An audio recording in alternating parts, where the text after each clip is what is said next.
Voilà, vous avez téléchargé l'image d'un compas dessiné en utilisant cette adresse-là que je vous ai fournie. Et on va donc parler du dessin à la plume. On va redessiner à la plume le compas. Et vous pensez que vous savez comment faire, mais je vais vous expliquer la méthode de Adobe pour dessiner des choses à la plume. Voilà.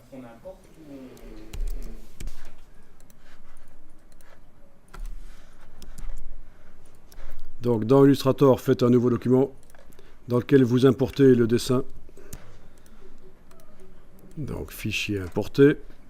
Vous avez bien dézippé le zip, hein, parce que sinon ce ne sera pas utilisable. Il va vous mettre des messages d'erreur sur le PC. Il faut bien faire un clic droit, extraire tout sur le zip. Et puis vous allez chercher, dans le dossier qui s'écrit à côté, vous allez chercher l'image JPEG. Je vais la redimensionner parce que là elle arrive sur une page A4 immense. Pourquoi parfois c'est grand, pourquoi parfois c'est petit, ça dépend de la manière dont l'image est réglée dans un logiciel comme Photoshop. Il y a plusieurs sortes de dimensions dans les images. Il y a les dimensions en pixels, elle fait un certain nombre de pixels en largeur et en hauteur, mais il y a aussi les dimensions en centimètres pour l'impression, le nombre de centimètres et la résolution. Donc d'un côté on a la définition qui détermine le nombre de pixels en hauteur et en largeur de l'image. Et une autre manière de déterminer la dimension, c'est donc la résolution et la dimension en centimètres.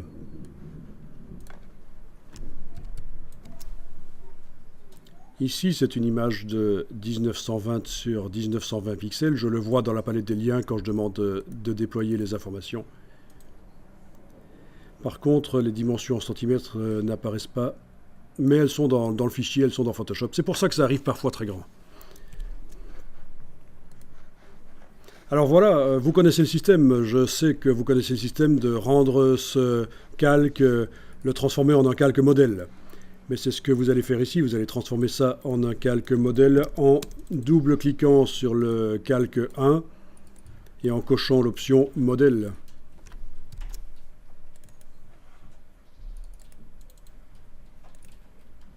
Voilà. Quand on double-clique encore, on voit qu'on a aussi la possibilité de modifier l'estompage. Essayons 30. Voilà. C'est un peu plus gris. Clair. 20, encore plus gris clair. Oui, un estompage de 20 paraît pas mal ici. Comme ça, on va bien voir ce qu'on fait à la plume par-dessus. Alors, c'est un dessin qui a une épaisseur, mais on va essayer de mettre le trait à cheval sur le trait à cheval. Bien sûr, on pourrait vectoriser, mais le but ici est de vérifier si vous arrivez à faire un dessin avec la plume. Alors, il va falloir ruser. Peut-être que je vais faire ça en plusieurs parties. On va voir. Dans un premier temps, on va essayer de faire tout le tour du compas comme ça, à la plume. Donc, activez l'outil plume. Il y a un crayon barré parce que, en fait, le calque est un calque modèle. Il faut que je crée dans la palette des calques un nouveau calque pour pouvoir dessiner sur lui, bien sûr. Donc, dans la palette des calques, je crée un nouveau calque et je dessine sur lui. Certains parmi vous ont une plume qui ressemble à ça et d'autres ont une plume qui ressemble à ça. Ça dépend si sur votre clavier la touche verrouillage majuscule est enfoncée ou pas. Alors je vais vous demander d'enfoncer la touche verrouillage majuscule pour avoir la croix, ce sera mieux. Ce sera plus précis que de faire le dessin avec l'icône de la plume sur l'outil. Ok, donc on va faire les choses ensemble parce qu'on va dessiner par la méthode de Adobe. Je vous propose de commencer à cet endroit-ci. Premièrement, vous voyez que je zoome beaucoup. J'utilise la barre d'espacement sur le clavier pour bouger le dessin dans la fenêtre aussi. Donc Alt roulette pour zoomer, barre d'espacement pour bouger. J'ai la plume.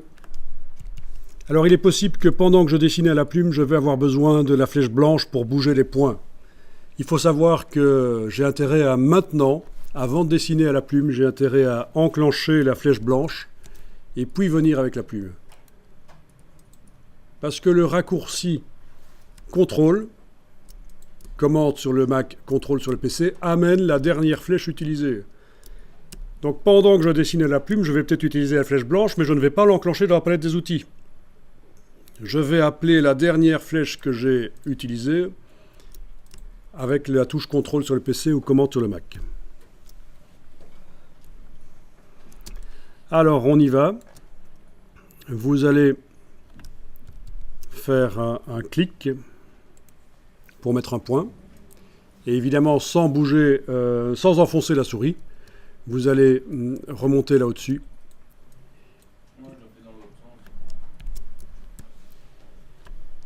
Et ici, vous allez enfoncer le bouton de la souris, le garder enfoncé et tirer pour faire une petite tangente comme ceci. Voilà. Tiens, on a un fond blanc, on va peut-être le retirer, le fond blanc, parce que ça va nous ennuyer. Par contre, le contour noir, on le garde, c'est bien. La petite tangente, là, vous la voyez? Je vais peut-être mettre le calque dans une couleur différente, les vecteurs ici, pour qu'on voit mieux. Je vais double-cliquer sur le calque et faire passer peut-être en magenta les vecteurs. Voilà, je pense qu'on va peut-être voir un peu mieux. On a une tangente avec les deux petites boules là de chaque côté, ce sont les poignées. On va casser la tangente avec la touche Alt. Vous prenez la poignée là et vous la dirigez dans le sens où vous voulez que ça aille. Ben, c'est par là. Voilà, je lâche la touche Alt. Puis je vais ici. Ce que je vous explique là, c'est vraiment la méthode de Adobe, c'est pour avoir facile pour faire les tracés. Je fais une petite tangente, cliquez, glissez.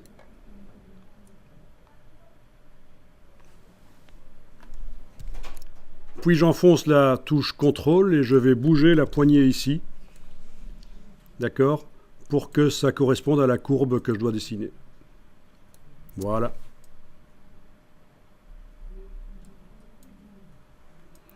Je continue plus loin. Je peux mettre un point ici éventuellement. Cliquer, glisser, c'est une petite tangente. Touche CTRL pour avoir la flèche blanche et j'ajuste comme ça, voilà.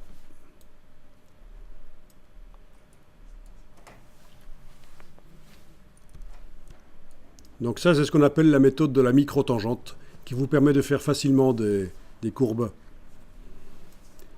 qui sont faciles à gérer.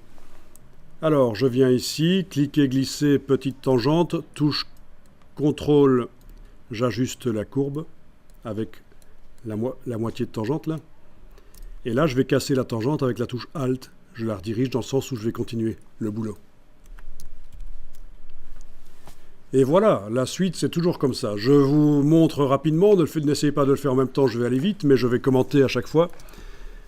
Donc, micro-tangente, touche CTRL, j'ajuste. Micro-tangente, touche CTRL, j'ajuste. Micro-tangente, touche CTRL, j'ajuste. Micro-tangente, touche CTRL, j'ajuste. Ah, il aurait peut-être fallu que je le mette plus haut. Je peux déplacer la totalité du point ici.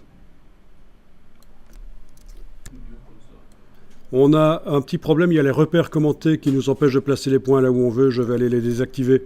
Affichage, repères commentés, je désactive ici. Comme ça, avec la touche CTRL, je peux positionner là où je veux. Voilà. Ok. Micro-tangente, ah non, là il faut que je raccroche le tracé. Je clique à l'extrémité.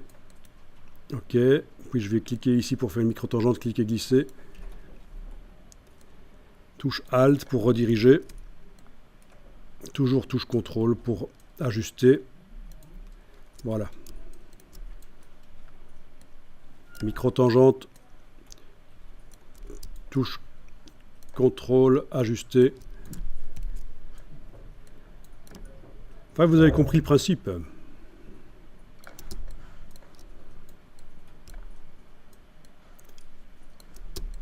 Bon, cette technique permet d'aller très vite pour faire les tracés, et ils sont propres.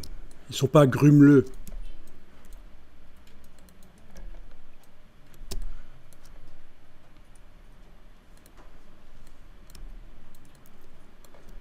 Vous n'êtes pas obligé de faire des tangentes sur chaque point non plus, hein.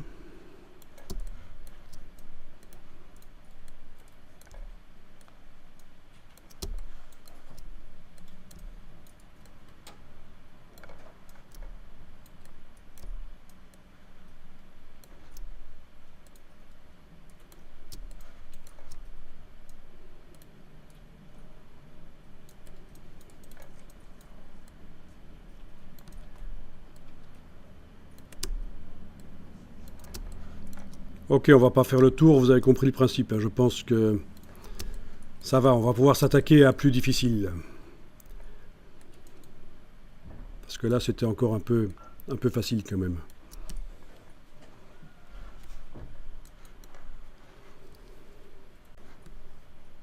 Donc ce qu'on voit là permet de redessiner éventuellement des logos. Et vous savez que vous devrez faire des formes pour l'intérieur là du compas et réunir tout par un tracé transparent pour que ça fasse des vrais trous. On a vu ça précédemment.